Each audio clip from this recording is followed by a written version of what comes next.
Welcome back to the Win with Dice podcast, a podcast featuring members of the Win with Dice team. I'm Calvin, and I'm joined here by Ramon. Hey guys, how's it going? This is the Win with Dice podcast. If it's the first time you're listening, this is a podcast where we talk about our experiences as game masters and players in tabletop RPGs. We run them, we play them. We like to take a casual approach to this hobby, and we like to share our experiences so you can see how the other side of the screen is pretty cool, and hopefully you like to take up the mantle of GMing your tabletop RPG group, or start one if you have none. Yeah, talk about our games. So Ramon, you said all the entire thing, so I don't have to back that up. Perfect. I did it this time. The perfect Take intro. that. Take that, podcast that I love dearly. I sure showed you.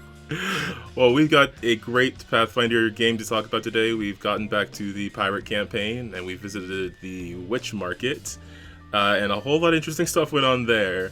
So we can get to talking about all this crazy alternate dimension stuff. But before we get into all of that, we have to get to the most important part of the show: the Win with Dice weekly GM tip of the week. Yes, the Win with Dice weekly GM tip of the week, brought to you by Ramon.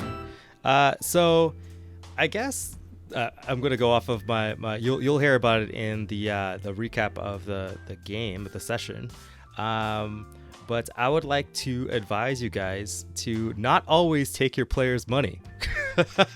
Money is very, very fun and easy to use, like real money, because it's like you could exchange it for whatever, right? But I put a stipulation on my players saying that nobody uses money in the place that you're trying to go, and you're going to need to buy very specific things.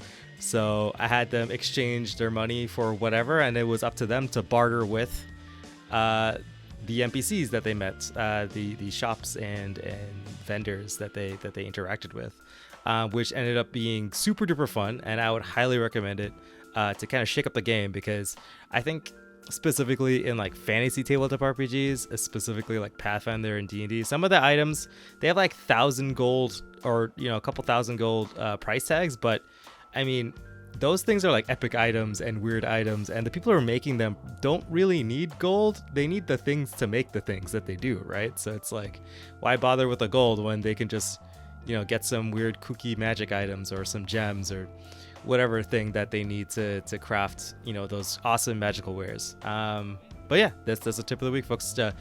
Tell your players that their cash is no good here, and they're gonna have to barter like real people. Yeah, like alternate purchasing mechanics. I think that's an interesting way to sort of add more narrative to these shopping encounters, so they're less simply mechanical.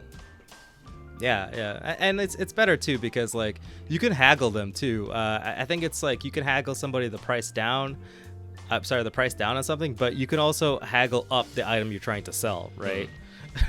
So I think it was fun, and we had some cool moments where there was some people were haggling over a number of body parts. So but we'll get into that in the recap. All right, well, let's get into the description of this game, the return to the so-called pirate campaign, since it involves us being on a ship, my ship, or at least for now, because there's apparently some talk of a mutiny. I don't really know what else to call the campaign, but this is I'm half thinking about calling it after the ship. Call it the Mermaid's Dagger. Yes. Campaign now, since we're like the pirates. Like it's all about them being on the ship now. But this is the game I run for Calvin, my wife, and two of our friends, Rebecca and Payne. Shout out to those guys. Those guys are pretty cool. And they play characters who are... Honestly, I can't really know how to describe this game. This game is pretty much every time at the end of the session or end of like an arc, I ask my players, like, what do you guys want to do? And then we just kind of do it. Yeah, this is very much the vibe of that game. Yeah, it just very much spawned off of a one shot where the one shot totally went off the rails, and then it spun into a campaign, and there was several dead people that shouldn't be dead, and there's consequences everywhere. But who cares? We have a boat. So let's just leave all our troubles behind us. Weird definition of we, but okay. Yes. So just to give a recap of the characters, there's Calvin is playing Helen Highwater. Helen Highwater. My wife's playing Rain. No last name. The Rain of the Rainforest, like she likes to call it. And then there's Ray, Source Blood, a Viking, a barbarian, and Misty Fastfingers, who is a fighter but specializes in using the stabby knives. She's got fast fingers, and you are super dead. Yeah. Yeah, and we've mentioned the pirate campaign, but we've been on a little bit of a hiatus running it. It's just a lot of highlight stuff happening, a lot of projects on the go. So, but I'm glad that we're able to like jump back in, and I've been threatening the witch market for some time now, and we've actually talked about going to the witch market like two arcs ago. And in my world, the witch market is a very special place where witches and sorcerers and general chaotic earthly magic folk, like naturey magic folk, get to come together and have a giant flea market in the middle of basically an infinite forest. So yeah, just a hop, skip, and a jump to another plane. Yeah, just well, fun fact, it's not actually in another plane, it's like in between planes. So yeah, there you go folks, a little bit of background lore that my players will never know unless half of them listen to this podcast. I mean, we all do, so pretty good because Calvin's here, so that's like a quarter. So all right, so let's get into the game itself, where previously we had dealt with a army of hags. Well, not an army, but a squad of hags, let's say. More like a gang of hags. There was like 12 of them, of various hagitudes, I guess. But yeah, they were actually there to. I think they were specifically hired and paid with these cursed doubloons. By a villain from Helen's back story. Indeed. The Grass. Yes, the bad pirate. Well, depending on the your Barbossa perspective. to the Barbossa to his Captain Jack Sparrow, if you That's more accurate. be more inclined. But yes, so they were actually raiding some shipping lines from a wealthy merchant, I guess merchant ship line owner, named Mornstone.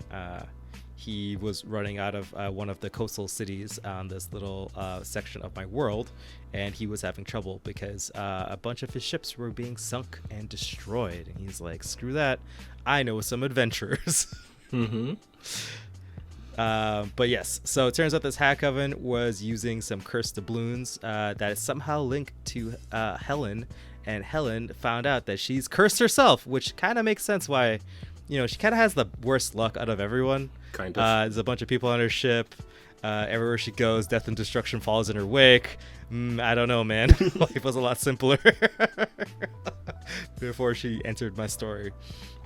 But after defeating the hags and learning that her blood is magic, well, not in the good way, in the bad way, the heroes all kind of came back aboard the ship and actually had a tag along. So there was one out of all of the hags in the coven named Angie. She was kind of the runt of the litter, kind of small, and they call her Butterfingers Angie because she keeps dropping things. It's not her fault. She has fish hands.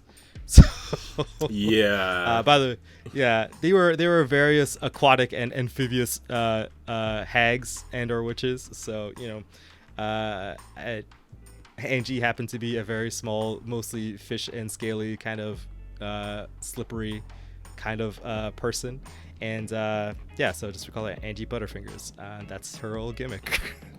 Yeah, somehow everyone took a liking. Well, I shouldn't say everyone. Everyone except Misty and Helen. Misty was just distrustful, it seems. Helen specifically didn't like any of the hags because they were all after her blood. Yeah, but it's fine. Angie said that she would go vegan. She's like, I'm never gonna eat something, a human person thing again. She went straight. Helen still doesn't trust that. Yes, but so Helen, being the cruel person she is, locks up poor Angie in the brig. You mean the practical person she is? The practical person. While Angie pleaded for her freedom, there was discussions going to the witch market where Angie knew how to get there, because you can't actually it's not a place that you can get to by yourself. You need some sort of magic to, create a portal to get to the witch's market. Mm-hmm. And there was a little bit of debate. We caught up with a bunch of the other NPCs on the ship. I think I mentioned in previous podcast episodes where I love big casts of characters to my detriment because I'm horrible with names. But there was several NPCs, some smart ones, some magical ones, some ones who just kind of hang out and are, I guess, like freeloaders, all hanging out on the boat. And we caught up with them and asked their opinion about what the situation is. And Angie said that she knew a way to get there, but there was some skepticism if Angie's math was correct. Some incredible skepticism. So we kind of ran it by like everyone we could. I mean, we didn't really get the full details, I guess, but we just sought to ask like a couple of people. Only one of them had actually been there before, but they didn't really remember how to get there. And that was pretty much all we could get from them. Yeah. Brienne was very, very young, a very long time ago. She was at the witch's market and remembered that to get there was a bit of a hassle. Not as easy as just kind of showing up. It takes a ritual to get there. Mm-hmm. But everybody else has not been there. They've only heard rumors and of how it all works. But the hag was adamant that she will be able to do it, even though she's never done it before and no one let her ever do it before. On account of her being Butterfingers. Yeah, which we should have been more concerned about. But we did go to get paid for the hag job before we headed off. Yes, which is very funny because we all forgot how much we all agreed upon the price. Because it's been months and Rahman is bad with notes. Yeah, I mean, I never know like what a proper reward is. It's always the thing I forget because I'm always studying the combat and I don't stop to think about like, oh yeah, what should we get after this? Yeah. And so, there was a little bit of, I just said a number that sounded kind of large enough to be intriguing to the players. I don't remember if it was the right amount but my players are jacked up anyway. I give them special magic items. I hardly look at like the actual, like what the level of appropriate equipment per level it needs to be. I just like, here, take this and hopefully you don't die kind of person. Usually my players are pretty jacked up and they're good to go. Like they're like, I'm the one trying to be like, oh, how do I figure this out and make it challenging? We managed to haggle it to 1450 gold, which we then split up evenly, and then realized Helen hasn't done like actual ship stuff in a long time, so just to think about paying her crew. Yeah, exactly. And the ship is actually kind of banged up because they fought a megalodon who was, biting at their ship and stuff. So Helen has to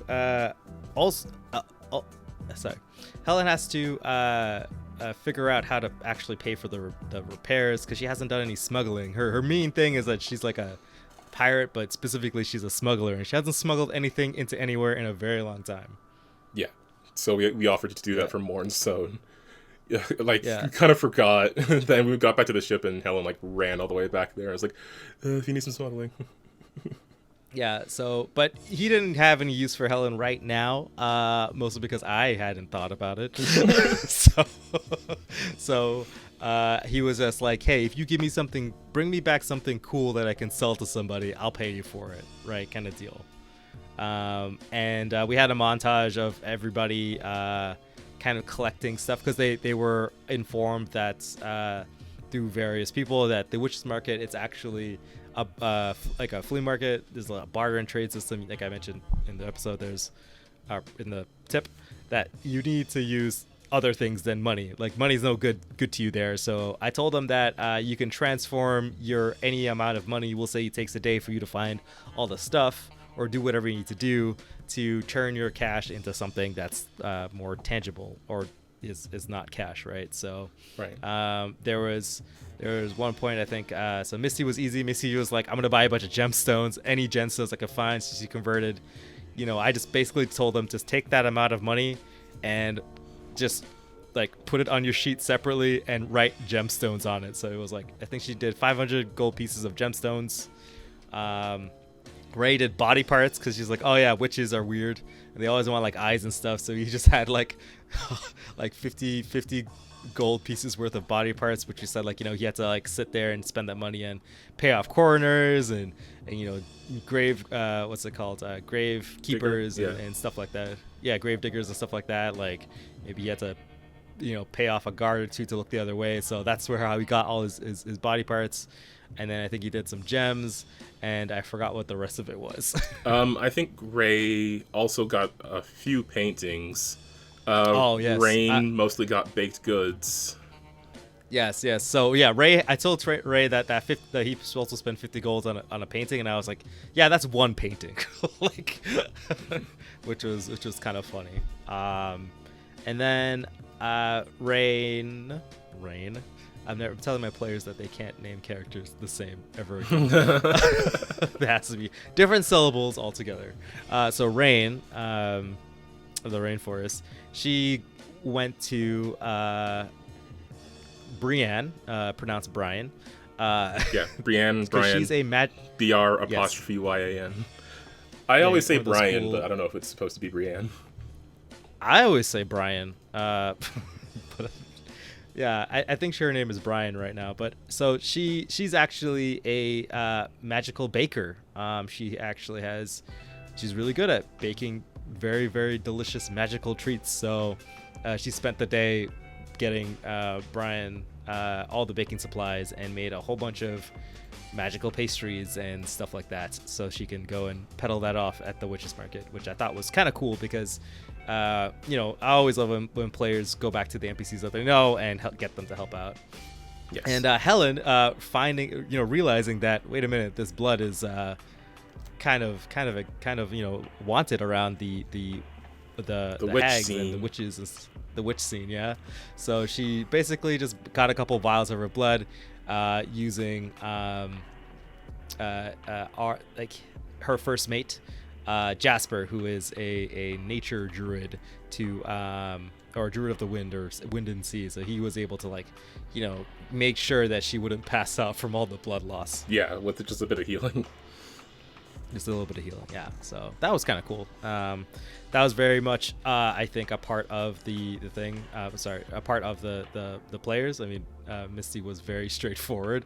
Rain was a little bit kooky, a little bit too much into the body parts, and the other two people who were invested in the character, the NPCs, a little bit more relied on them. So that was kind of cool. Yeah. I think it was fun. I think it was interesting because it adds more of a story to the buying of things instead of just basic math. Yeah, like a little bit of a transaction. So, anyway, eventually, after lots of, I think we spent like at least 45 minutes just checking to make sure that we can trust Angie, and there was a pretty big divide until I think Misty switched sides, and Misty was like, "Oh, okay, fine, let's just go to the witches market. I'm sure Angie could do it." And then Helen was, outvoted pretty much after realizing that Angie is actually very, very small and fragile and weak and terribly scared of her. Yeah, I saw that small, cute hag art you used for Angie, and I was like, how dare you? Yeah, and Angie's always like stupid and like kind of like all kind of like short and kind of goofy, like kind of person. She's more of like a kid than a hag. I imagine her to be. Definitely the kid of the group. If we never had one before, and now we do. Sure. Yeah. Angie takes out this giant, massive slug and plops it down onto a door that they salvaged from the witches' caves, and pulled out this not dinky, but like banged up, kind of old looking bell and started ringing it. And she sat there and rang the bell for about like an hour while this slug kind of slowly moved around the door, and as like the slug moved around, it actually left behind like this slime trail that turned into like a white a sketch or etch into the door, until eventually it formed like a magical sigil after an hour of coaxing the slug to do it with the bell, which is pretty fun. Yeah, which was pretty. It was pretty funny to describe that, like, after it took like an hour and everybody had to sit there and be like, "Oh my God, Angie, don't drop the bell," and then Angie was like super tired afterwards. So then, you know, they prop up the door and into like a hallway or something, and everybody's like got all their stuff ready to go, and they open the door and nothing. And Angie's like, "Oh no, whoops, sorry, I forgot to knock." Closes the door, knocks 3 times, opens the door, and then it was like basically a black surface. Obviously, like, magic has happened. Yes. Then the first person that went through was Ray. Just kind of jumped in without checking anything, which was awesome. I love it when players just dive right into black voids, not knowing what's on the other side. I mean, what else are you gonna do with them? It's true. The next person was, I believe, Misty. I think Misty went through. I think so. Yeah, I remember it was easy for Misty to go through, and then after that it was it was Angie jumped through afterwards, then Misty, then Rain stuck her feet in, and I described it as, you know, you just feel like you're still standing in this room, right? Like nothing has really changed. And then she stuck her arm in, nothing's really changed. And then I told her, then she went right in. And then a bunch of NPCs we never talked about going, I was just like, yeah, I guess they're going to go because they got nothing better else to do. Yeah, I don't know why. Because they're curious. Like, Brian hasn't been back in a long time, so she wants to go. So Brian goes and jumps through. Zendaya, not the Zendaya, but a character named Zendaya that we decided is the cool smart book type, has our resident historian also jumped through, looking to get some hopefully they have like some ancient texts or lore or information that she's able to add to her vast knowledge, and she kind of bounces on through. And as well as her partner in crime, I should say her I think they're best friends now. Yeah. Silver being the once PC but now turned to NPC thief that kind of hangs around, just hangs around the mermaid's dagger. Yes, I'm sure she does something useful, but I don't know what it is. Helen doesn't know what it is. She just allows this. Yeah, she's more of like the cat of the boat. You know, that's a person. That's actually very accurate to how I see her. Yeah. And Jasper came as well. Jasper being the first mate, who is apparently having some very intense feelings for Rain of the Rainforests. Yes, they have like a hot brewing crush on each other. But Jasper also wants to go because he wants to protect his captain, because his captain keeps leaving and getting all banged up every time she comes back on the boat. So he's like, nah, I gotta go make sure she's okay. So Jasper goes with jumps in too. The last one to go through was good old Captain Helen. Yeah. And yeah, we hopped through, and what did we find once we got through there? Yes, so I described what it was like as a last person goes through. I described how it felt to kind of go through the portal. I said there was a split second where you're just in like this black void, nothing really changed, and then all of a sudden there's like the rush of a screen turning on or something like that, and there's the wind and there's gusts, and all of a sudden you're back into another place, right? So this black void, and turns out Angie did the math backwards, and now instead of being the door opening on the ground, the door is opening in the middle of the air. Yep. and I cut to the scene where Helen sees the view of herself falling, plummeting to the ground, and all of her friends who previously went through the door is also falling to the ground. So we're all plummeting. We have all these extra NPCs to worry about, and then we go into this sort of skill challenge. You tried not to slam onto the ground.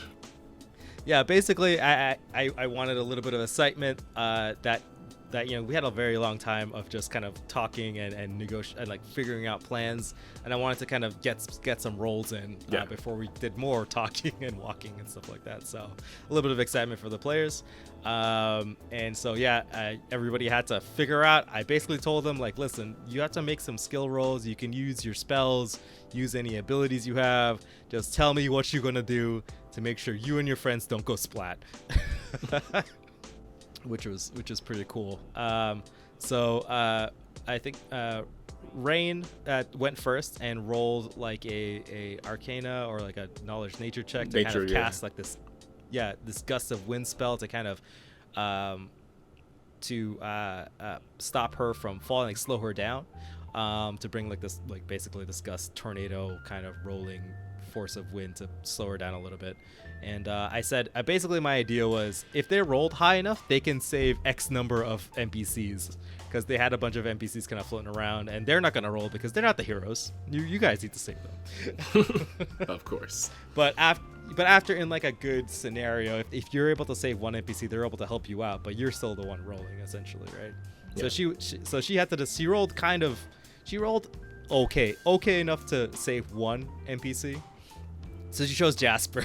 Obviously. Because gotta save the hunk, right? So she saved Jasper, and her and Jasper manages to catch Jasper in her cyclone, and Jasper being like a druid of like the wind and the sea, was able to kind of hone into what she's trying to do and also aid her, and like they were able to slow each other down and possibly able to help the rest of the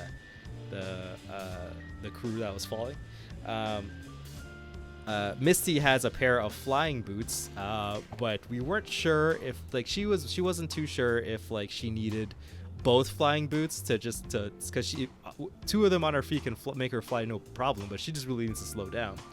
And the way to help, so she took off one of her boots and flung it to Helen, who didn't really have a way to stop herself from falling anyway. So she was on one boot and also managed to catch Ray. I think Ray also had to make an acrobatics check to try and grab onto Misty, so they were fine. And then Helen had to take off her shoe to put the magic boot on, which ended up, I think you rolled the acrobatics and you didn't roll high enough to keep both shoes. So I said you lost one of your boots, but you gained the flying boot. Yeah. So one of my boots of elven kind is just lost in this infinite forest now.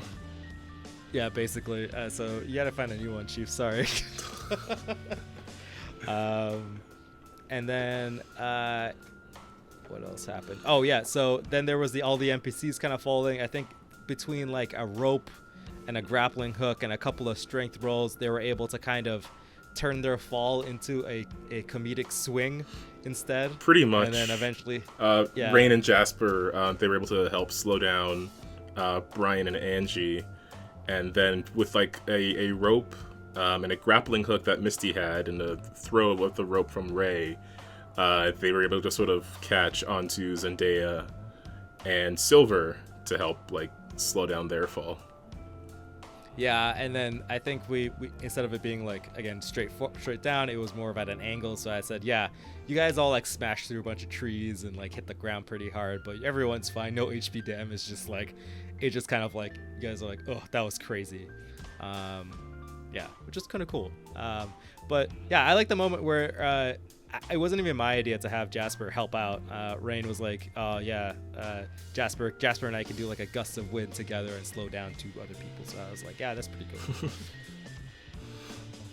Yeah. So yeah, there you go. And that was their first thing they had to roll for in the whole session, and that was pretty cool. Yeah. But yeah, they went to the witch's market, which I described being like in this infinite forest. Like every time they try and look for the edge of it or any other sign of anything else, it's just more forest.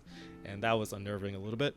So, it kind of enclosed. The idea was like, you guys should probably stick to don't try and wander. If you wander, you'll definitely get lost.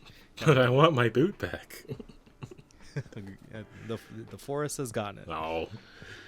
Yeah, I had to borrow a shoe from one of Ray's body bags. Yeah, I had to find a foot that still had a shoe on it.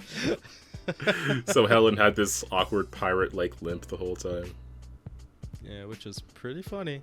Kind of morbid way, but hey, that person wasn't using that foot anymore. It's fine. So this place, yeah, I imagine this place as being kind of like this big tent city, essentially. Tons of little shops, little places, but everything being magical. It's always bigger on the inside than the outside. But I also described, classic witch stuff, people on brooms, people cackling. There's also lots of druids and other kind of magical folk. Also lots of strange things floating, eyeballs everywhere.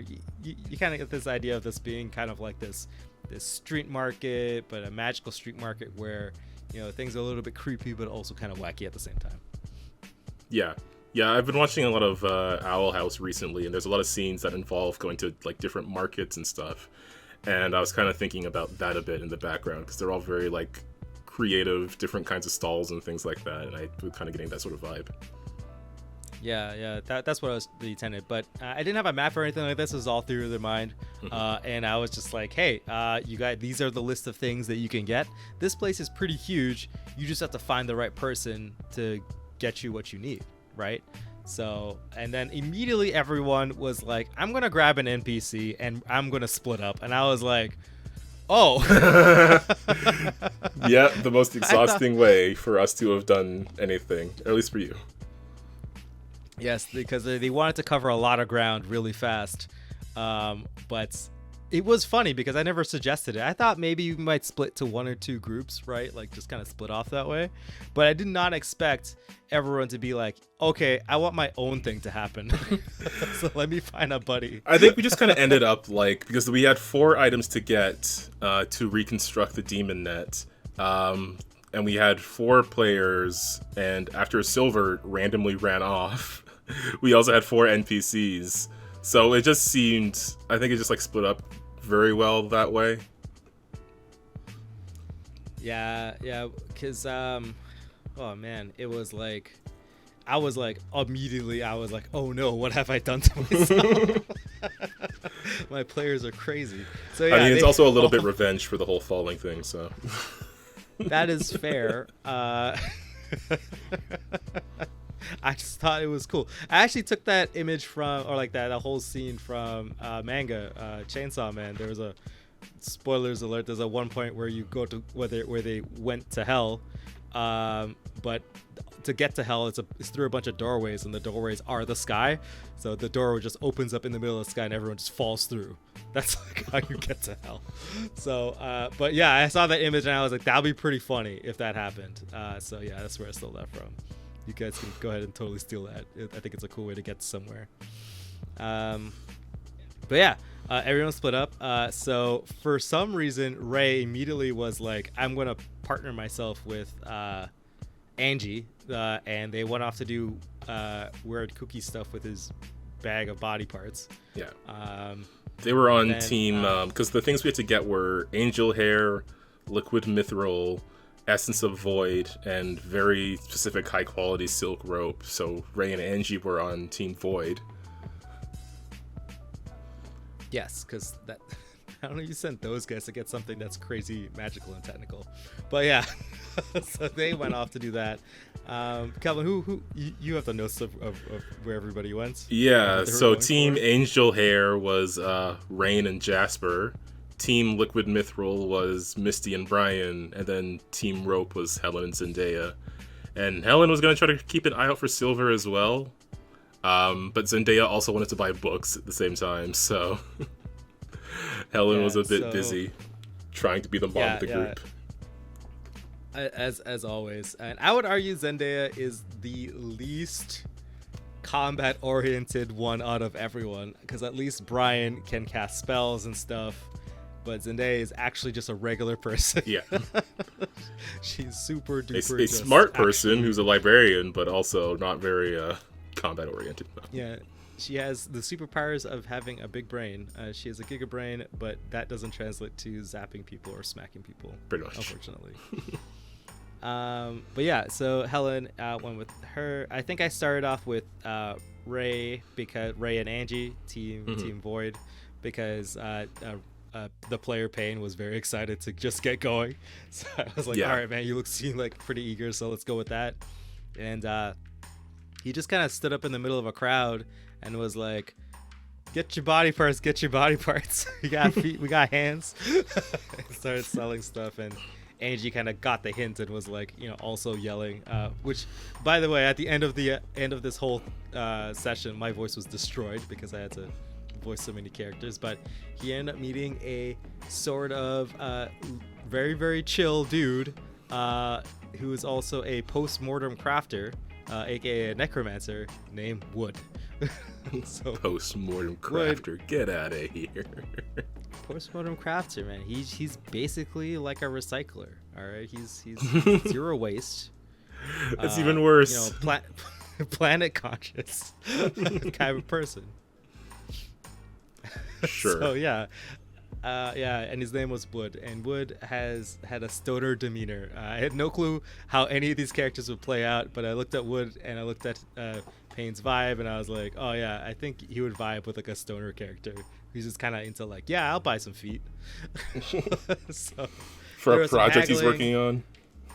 Yeah, for a project he's working on, which is pretty funny. So basically, it was like haggling back and forth about how many feet he's gonna take. But he didn't know where to get the essence of void, but he did know how to get the finest silk that you could ever want. Yeah, which was where Rope Team was supposed to go.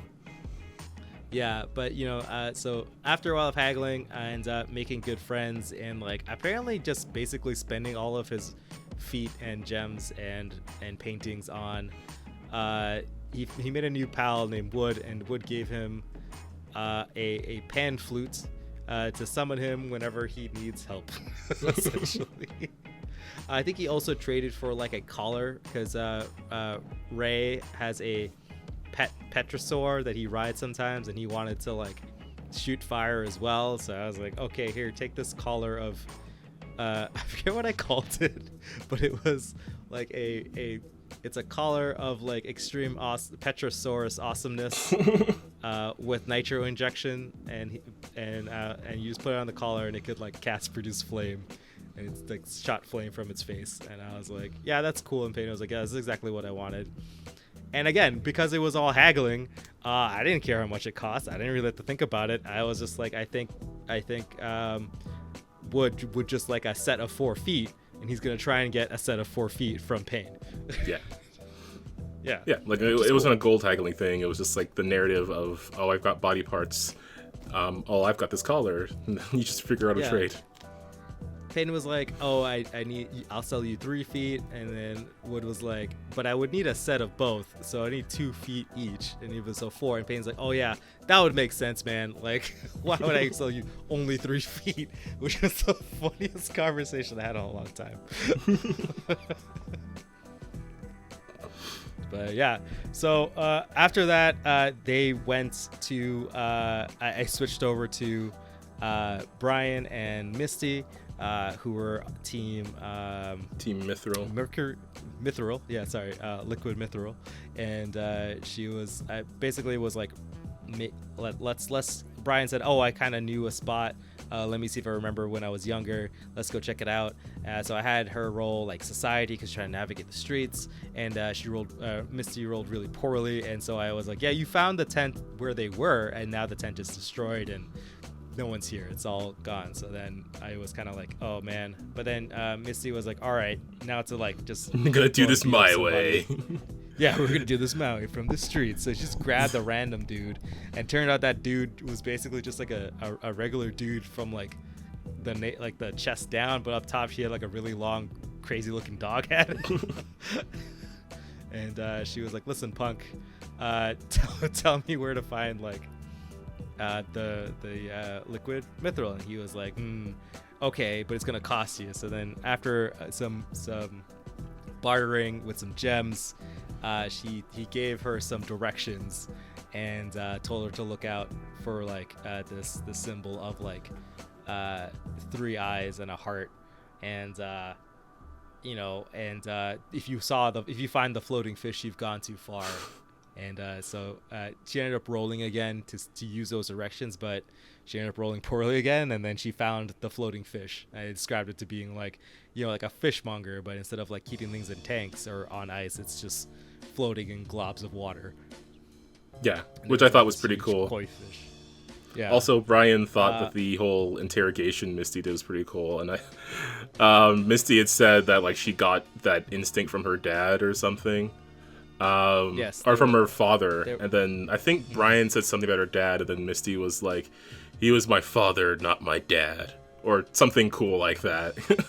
Yeah. And then Brian's like to herself, "Is there a difference?" And then immediately we cut to I believe it was Rain and Jasper, who just decided to forget the whole thing, and it was like, okay, we're going to need to get angel hair. But then my wife was like, angel hair pasta, which means we're going to go to a restaurant and we're having a date. So yep. Helen had given Jasper some advice that I don't know if he's followed. Yeah, it's specifically like, you have to like keep the crew in mind, or everything needs to be. You have to stay steady in the middle of a storm. Yeah, you gotta stay steady in the middle of a storm, and then now we shorten that whole line to just remember the storm, Jasper. Remember the storm.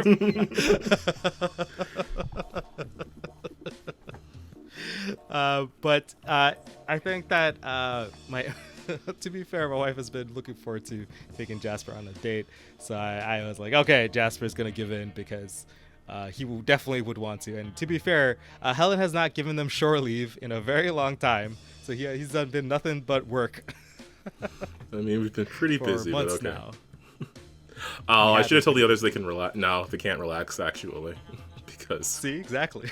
You're right. You never get them paid enough, man.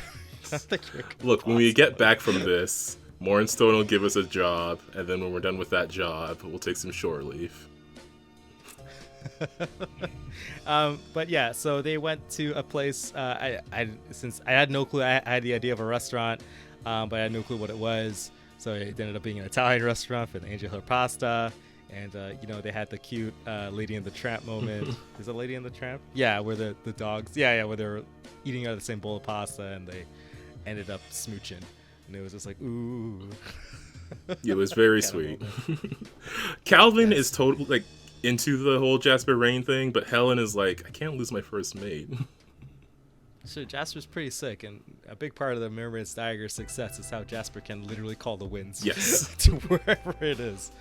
Also, I think Jasper and Crow were like the first members of her crew, because they're both like they're like half brothers, because one's a half elf, one's a half orc. Yeah, they're both half brothers. But yeah, so they talked to like the owner / waiter / the only voice I gave that person. So I was like, I can't have too many people because I'm already making a billion voices, because they're in the whole market. Yeah, it was a mix of like your French and an Italian voice. Yeah, it just kept going back and forth, and I was like, France doesn't even exist in this world, so I guess they just kind of sound like this. Yeah, so they ended up what did they end up doing? So they did get some directions, because they haggled with a bunch of biscuits from Brian, and told to go to the Slitherheads. Oh yes, to find the angel here, because angel hair pasta, it wasn't actually angels here. Yes. To go talk to the Slitherheads, which is like coven that hangs out in the witches market, and they're kind of a big deal. So, but he's like, yeah, if they know hair, because they're the Slitherheads, and they will definitely know how to get you what you need. And they bartered with some biscuits, so it was actually a pretty big deal, because my wife never likes to make it easy, so we sat there for like 2 minutes just arguing back and forth about how many biscuits. And I had to explain to her that like I need to service, because I'm going to resell these biscuits to my customers, so we need to have enough to make it a limited time, but like definitely enough to people to get. And she was like, okay, fine. Yeah, she did a whole lot of haggling this episode, which was fun. Wow, very much, so much haggling. Ooh. Yeah, so then they went off afterwards, which then right after they left, I think Ray and Angie and Wood showed up and had a couple beers and basically got drunk and didn't go look for the other stuff. And, although they did he get ended up spending all directions of his to the rope, which is what Helen and Zendaya were looking for. right. And Helen just kind of I think there was a stand with a bunch of books, so Zendaya was like, ooh, let me stop here, and they had a little bit of talk to a witch who was like hiding out, kind of watching her stand as she was like in the shape of like a raven, or I think like a raven, and she kind of flew down and then transformed into like her actual witch self to have a talk with Helen. Yeah, and we picked up a bunch of books that Zendaya wanted, and this was the first time I started to trade with the vials of blood that I brought, and this was when I realized, oh, this is probably a terrible idea, because this is extremely valuable, and I just painted a whole target on me. Yeah. The idea is that Helen's blood is super cursed and therefore super potent evil juju magic. Yep. And the witches or anybody can really use it to do all sorts of nasty things. So, but when you have life gives you lemons, you just make a bunch of lemonade. So Helen is, trying to sell these vials of blood, and it's very hesitant to give people to take a look at it. But everyone kind of knows what's it about. They can like smell the potency on it because, they're witches. So, yeah, that ended up being very successful. I'm pretty sure. I think there was some dire warnings about like this blood being really, really bad, and it's like you should probably be careful. Yeah, Belle was just like, good luck. Yeah, basically, good luck. But after getting some books and some directions to get the silk, they actually met up with Ray and Angie. Wood went on his way and basically just like, call me if you need me. And then they ended up in front of this tent. There's like Arachne's like silk emporium essentially, and it was this tent itself was made of like the finest, most luxurious fabric that they're like, oh, this looks like the place. So when they go in, the place is bigger on the inside, and the roof is you can't see the ceiling, but the place is covered in tons of spools of thread, tons of like fabric, tons of like actual threads just hanging everywhere, but the ceiling was just all dark.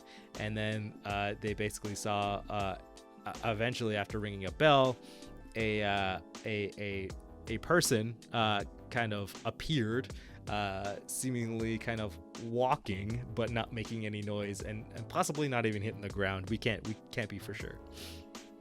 And after some negotiating a little bit, this introduced herself as Arachne, and she was basically like eyeing up Ray because he's a big beefy barbarian with his big beefy barbarian muscles, and she was flirting with him a little bit, which I don't think Ray really caught on, because Ray has his sights set on Misty, and that man will not shake.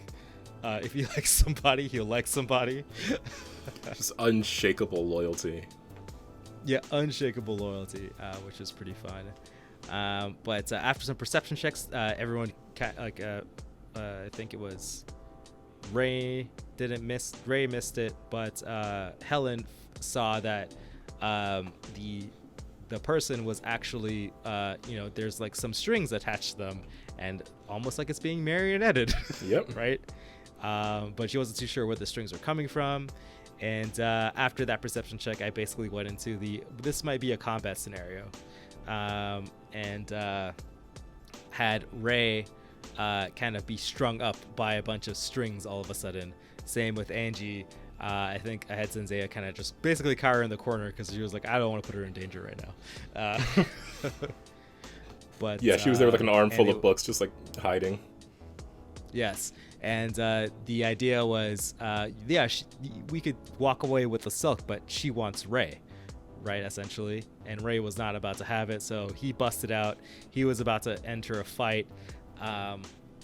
But then, this happened a little bit later in the session, but I was like, if we would do a fight right now, I think we'll go over time. So let's just calm things down. And everyone kind of I made some diplomacy checks and decided that she's just gonna press her luck and try, instead of trying to capture Ray, to try and get 2 vials of Helen's blood instead. Yeah, I think between, or at least all of them. Yeah, as far as she Helen knows, that's definitely all of here too. them. But yeah, between like getting 2 vials of blood and like not wanting to be killed by Ray's weapon because she wouldn't be able to regenerate. Yes. And I dumped a little bit of lore onto the players. I'll retroactively say that I don't know, Zendaya could probably explain it a little bit better. She's the smart one after all. Witches in my world, magical druids, all that stuff, they all kind of come from like the same kind of magic goop. And every time one of them dies, their goop goes back into the big massive goop and gets reincarnated again. Really powerful, like witches and druids and hags. When they die, they get to keep their memories. So when they come back after being reincarnated, they just remember. So they're like kind of perpetuals essentially, right? Mm-hmm. So, but if any way to like capture their soul or destroy their magical energy or anything like that, which kind of what Ray's demon axe kind of does. It like drinks souls after the people he's slain, which gives Ray a couple cool magic powers for being just a dude who hit things really hard. She was like, I don't really want to tussle with these people because she's strong. Like Arachne is, I mean, as you can tell, probably a giant spider lady.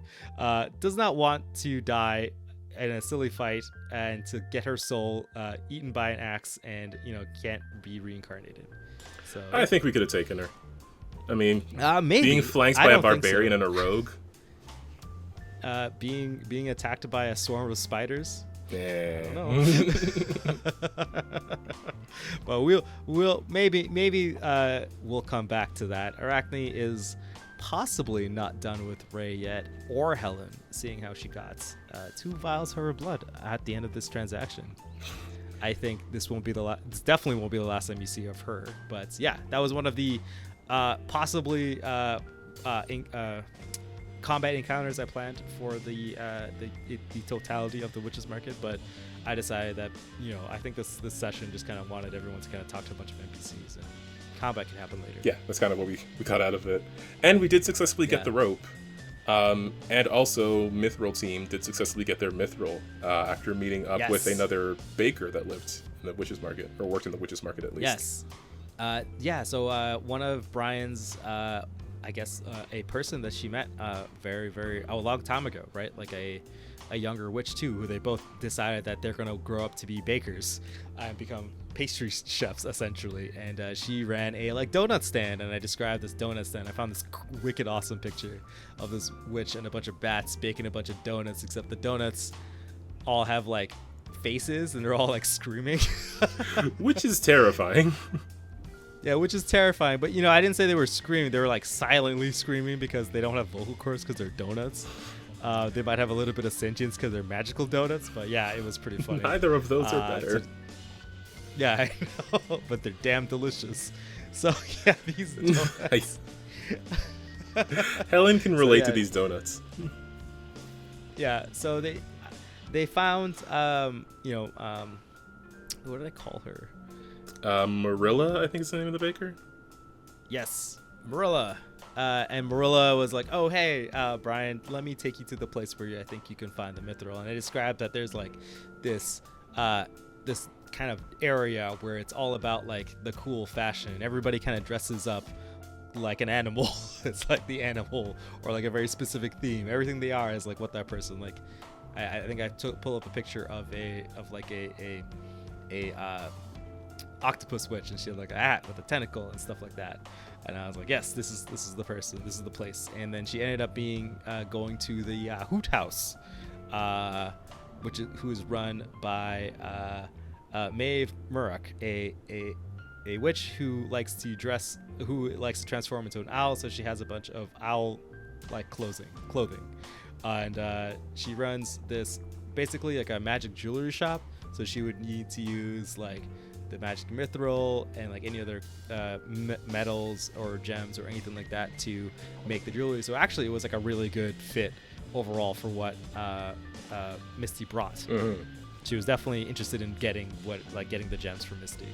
So I decided to. I think this was actually the encounter with Arachne was actually the last thing we did. This was the second last thing we did, and at that point, Misty was basically one dead end after the other. So I was like, I think I just need to get her there, and so we can do this thing, right? But yeah, so everyone kind of went in, and this was kind of like the moment where it's like this is like the true like outfit, like glow up moment of all the romantic comedies kind of TV shows, like all the changing montage and trying to pick the right outfit. Going through a bunch of random ones. Yeah, so basically I was like, I'm gonna take all your money and I'm gonna give you something cool, and Misty's player is like, okay. So I described how like she walks in and and she like transforms from the owl, and she was like, girl, you need a new set of clothes. And Misty was like, oh, I guess you're right.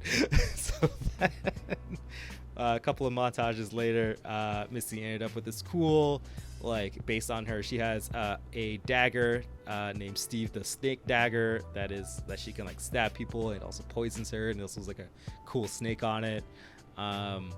And so she's like, yeah, I'm gonna do it like the snake theme. And then so she gets like this cool like one piece jumpsuit that's like all like scales of like snake skin and scales, and then she has like a hood that like also is kind of like a cobra hood, and like, you know, all sorts of cool awesome stuff.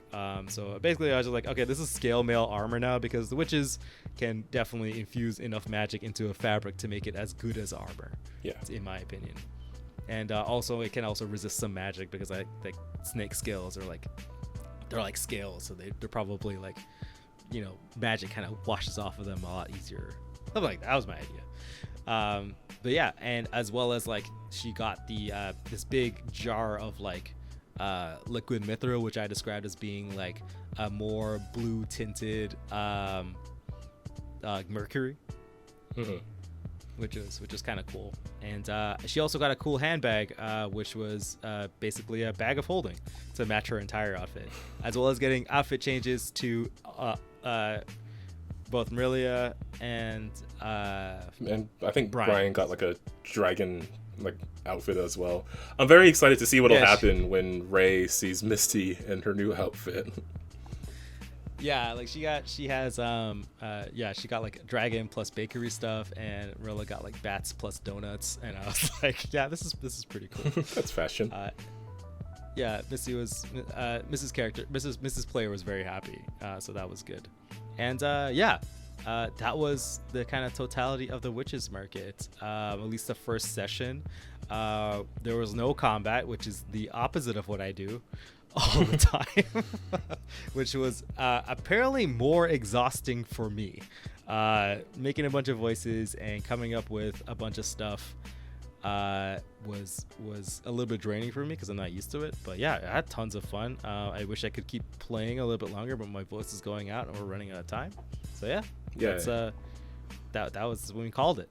Yeah, that was understandable. Like, because we had teams of like a player and an NPC, and then we had to go talk to NPCs. So you had to put a lot of work in. You didn't get that break you usually get during combat, where someone has to like explain what they're doing, and you're just like waiting for people to talk, and you're not like you don't have to talk as much in combat compared to like all these full RP scenes.